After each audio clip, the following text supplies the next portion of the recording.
I'm Shanaya Bhardwaj and today we are going to study about communication. So सबसे पहले देख लेते हैं सिलेबस में क्या क्या है हमारे कम्युनिकेशन के। सबसे पहले यूनिट 1 कम्युनिकेशन मतलब बातचीत। बहुत ही इजी है ये चैप्टर।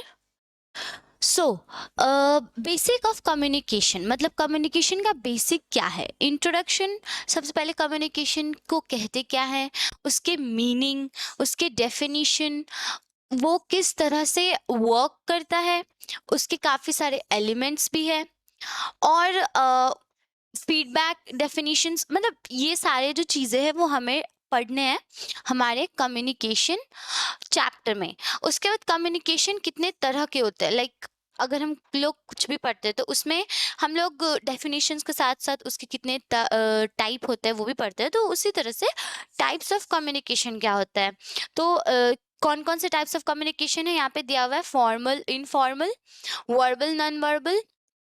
अब वर्बल कम्युनिकेशन के कितने टाइप है, ओरल एंड रिटन। फिर नॉन वर्बल कम्युनिकेशन के कितने टाइप है, kinesics, proxemics, haptics, vocalics and chronemics. ऐसे काफी सारे डिफरेंट टाइप्स के नॉन वर्बल कम्युनिकेशंस भी दिए हुए हैं। उसके बाद सेकेंड चैप्टर में हम लोग पढ़ेंगे effective communication and communication barrier. अभी हम लोगों ने क्या पढ़ा, कम्युनिकेशन, राइट।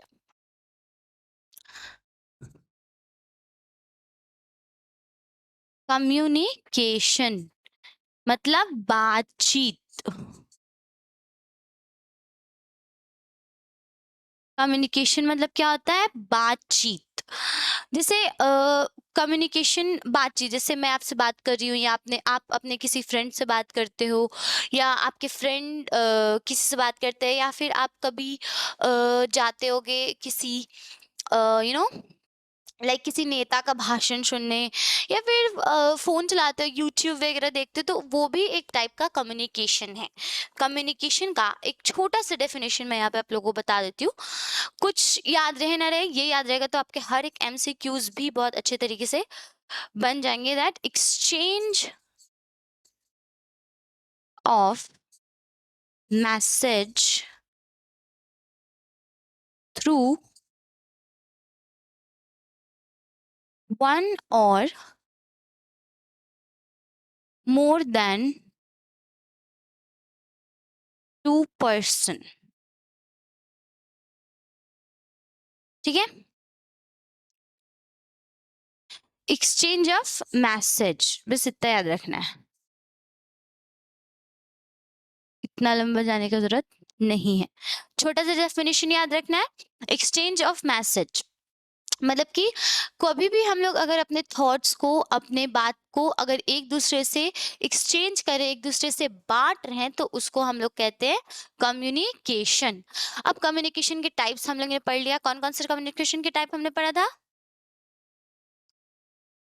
कौन कौन सा पढ़ा था, वर्बल एंड नॉन वर्बल। कौन कौन सा पढ़ा था हम लोगों ने, verbal and non verbal communication.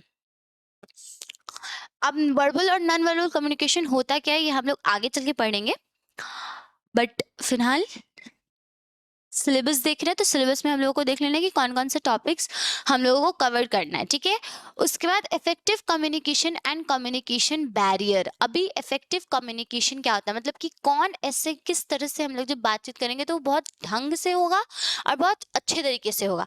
मैं फ्रेम से बाहर आ रही हूँ बिकॉज आप लोगों को पूरा सिलेबस दिखना चाहिए ताकि आप लोग स्क्रीनशॉट्स वगैरह भी ले सको। ठीक है, सो 7 C's ऑफ इफेक्टिव कम्युनिकेशन मतलब कि 7 तरीके हुए, 7 स्टेप्स है, 7 स्टेप्स है या वेज है किसी भी कम्युनिकेशन को इफेक्टिव बनाने का। मतलब किसी भी कम्युनिकेशन को अच्छे तरीके से उस कम्युनिकेशन प्रोसेस को करने का 7 तरीके हैं। कितने तरीके हैं, 7 वेज है, याद रखना है 7 वेज। ओके, उसके बाद और वो सारे 7 तो तरीके दिए हुए यहाँ पे, considerate, concentrate, concrete, concise, clear, complete, correct, and courteous. ठीक है. Art of effective communication: choosing word, voice modulation, clarity, time, simplification of word. ये सारे चीजें हम लोग एक्सप्लेन करेंगे और एक्सप्लेन वर्जन में पढ़ेंगे. उसके लिए टेंशन लेने की जरूरत नहीं है. अभी you guys only have to focus on the syllabus, because कोई भी चीज़ पढ़ने से पहले, कोई भी सब्जेक्ट पढ़ने से पहले हम लोगों को ये देखना ज़रूरी होता है कि आखिर हमें उसमें पढ़ना क्या क्या है, पता तो चले कि हम लोग आगे जाके या फिर अभी क्या पढ़ रहे हैं और हमें क्या पढ़ना है. ठीक है. उसके बाद डिफरेंट बैरियर्स ऑफ कम्युनिकेशन. अभी हम लोग ये देख रहे हैं कि कम्युनिकेशन क्या होता है, और ऐसा कोई चीज़ ही नहीं है दुनिया में कि वो हो और उसमें रुकावट ना आए. तो ऑब्वियसली कम्युनिकेशन प्रोसेस में भी कोई ना कोई रुकावट होगा. And the most important and one of the like specific barriers of communication is noise. शोर शराबा.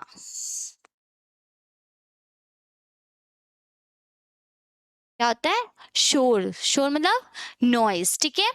तो अभी बैरियर्स ऑफ कम्युनिकेशन हम लोगों को पता है कि नॉइज होता है मोस्ट इम्पॉर्टेंट, और भी बहुत सारे होते हैं, वो मैं आप लोगों को एक्सप्लेन करूंगी. इसके लिए टेंशन लेने की जरूरत नहीं है. As I have already said you कि अभी हम लोग सिलेबस पे ज़्यादा ध्यान दे रहे हैं. उसके बाद वेज टू रिमूव और मिनिमाइज, मतलब कि अब हमें पता चल गया कि ठीक है हमारा बैरियर क्या है कम्युनिकेशन का, नॉइज. तो अब नॉइज को हम हटा कैसे सकते हैं और उसको कम कैसे कर सकते हैं, क्योंकि कभी कभी ऐसा होता है ना कि आप बिल्कुल ही नहीं इग्नोर कर सकते उस चीज को, तो आप उसको कम कर दो. ठीक है. उसके बाद थर्ड यूनिट है हमारा रीडिंग कॉम्प्रिहेंशन. कॉम्प्रिहेंशन हम लोग बचपन से ही करते आए हैं, लाइक बहुत स्टार्टिंग से. एक बड़ा सा आपको लाइक कहानी दिया जाएगा, किसी भी चीज पे डिपेंडेंट कहानी दिया जाएगा, और उससे रिलेटेड आपसे 4-5 क्वेश्चन पूछे जाएंगे, और उसके आंसर्स आप लोगों को उस कहानी से ही ढूंढ कर निकालना है और लिखना है. तो सेक्शन 1 एंड सेक्शन 2 दो सेक्शंस हैं इसके. Comprehension and vocabulary enhancement based on reading of the following texts. मतलब कि ये सारे जो टेक्स्ट है, मतलब ये सारे एक बुक है, एक राइटर का नाम है R.K. नारायण. ये उनका दिया हुआ बुक है. Mohandas Karamchand Gandhi, Swami Vivekanand. As we can see कि ये लोग सारे राइटर्स के नेम हैं, और ये लोग सारे ऐसे ऐसे फ्रेजेस दिए हुए जिन्हें हमें पढ़ना है, जो कि हमारे एग्जाम के पर्सपेक्टिव से बहुत ज़्यादा इम्पोर्टेंट है. तो ये चीज़ आप लोग पढ़ोगे, एंड कोई भी कंफ्यूजन होगा तो मैं आप लोगों को बताऊंगी, और 1-2 एग्जाम्पल्स भी बताऊंगी कि कैसे कॉम्प्रिहेंशन को हम लोग बनाते हैं और सॉल्व करते हैं. ठीक है. आगे चलते हैं, बिकॉज इसमें उतना कुछ खास बताने वाला है नहीं. Formal written skills, professional writing. अभी हम लोग बहुत स्टार्टिंग से पढ़ते हुए आए हैं, लेटर राइटिंग ये वो सब कुछ पढ़ना है. सबसे पहले क्या पढ़ना है? Application to principal. कैसे हम लोग प्रिंसिपल को एप्लीकेशन देते हैं. Drafting email, messages and notice. Emails कैसे लिखा जाता है, मैसेजेस कैसे लिखा जाता है, और नोटिस कैसे लिखा जाता है. मोस्ट इम्पॉर्टेंट नोटिस, क्योंकि कब बहुत छोटे से हम लोग लाइक स्कूल्स कॉलेजेस जहाँ भी पढ़े हो आप लोग, बहुत छोटे से हम लोग अपने प्रिंसिपल्स को, अपने टीचर्स को एप्लीकेशन देते हैं. Isn't it? देता है ना. लाइक अगर एक दिन एब्सेंट हो गए, 2 दिन एब्सेंट हो गए, या फिर तबीयत खराब है, बहुत दिनों बाद आ रहे हैं, तो टीचर्स बोलते हैं ना, submit your application to your principal और टू द क्लास टीचर्स और whoever they are talking about, but we did give a application. तो हमें वो चीज़ फिर से रिकॉल करना है. वेरी इजी, टेंशन लेने की ज़रूरत नहीं है. ईमेल्स, मैसेजेस एंड नोटिस, बहुत ही ज़्यादा मज़ा आता है ईमेल पढ़ने में और मैसेज पढ़ने में. ईमेल आपको आगे चल के भी बहुत ज़्यादा इंपॉर्टेंट देगा, बहुत ही ज़्यादा इंपॉर्टेंट होता है. Business letter. हमें पता है लेटर 2 टाइप के होते हैं, फॉर्मल एंड इनफॉर्मल. सबको पता होगा, I no.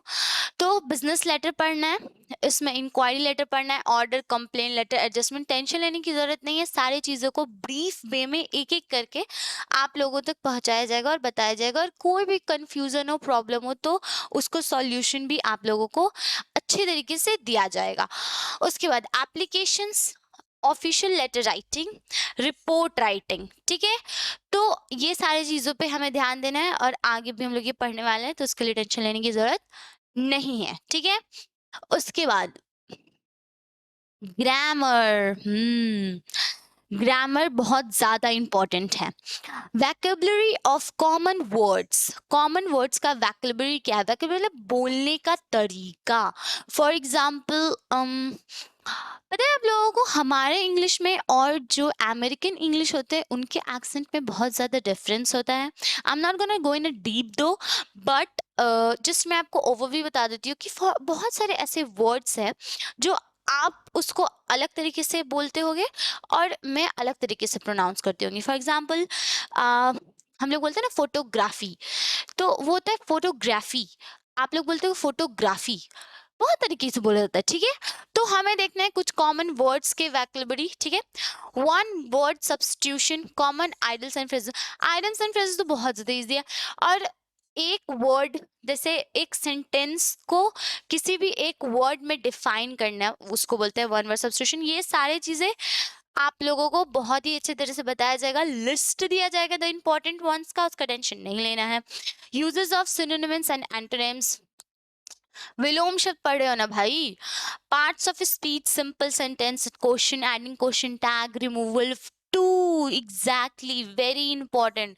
Removal of too, किसी भी सेंटेंस में वहां पे टू लगा हो और उसको हमें रिमूव करना हो तो वो हम कैसे करेंगे, वो भी हम इस सिलेबस में पढ़ने वाले हैं।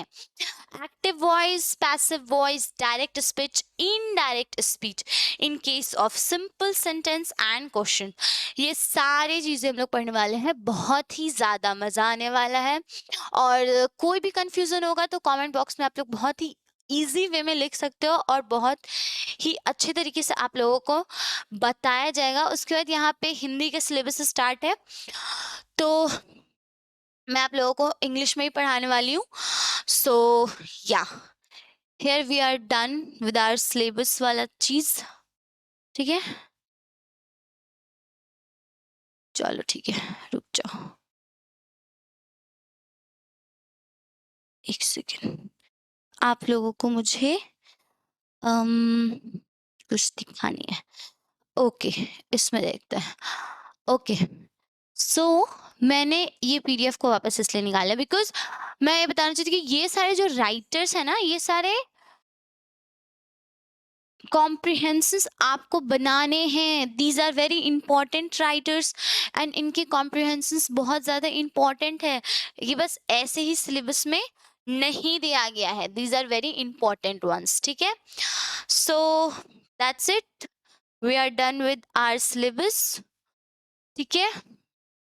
I hope you guys understand what's the syllabus is. Communication 1, Unit 1, Unit 2, Unit 3, 4 and 5. That's it. बस 5 यूनिट है। बहुत ही इजीली, बहुत ही जल्दी और आसान तरीके से मैं आप लोगों को समझाने की कोशिश करूंगी और बताने की भी कोशिश करूंगी। So keep patience and have faith in me and that's it. तब तक के लिए enjoy.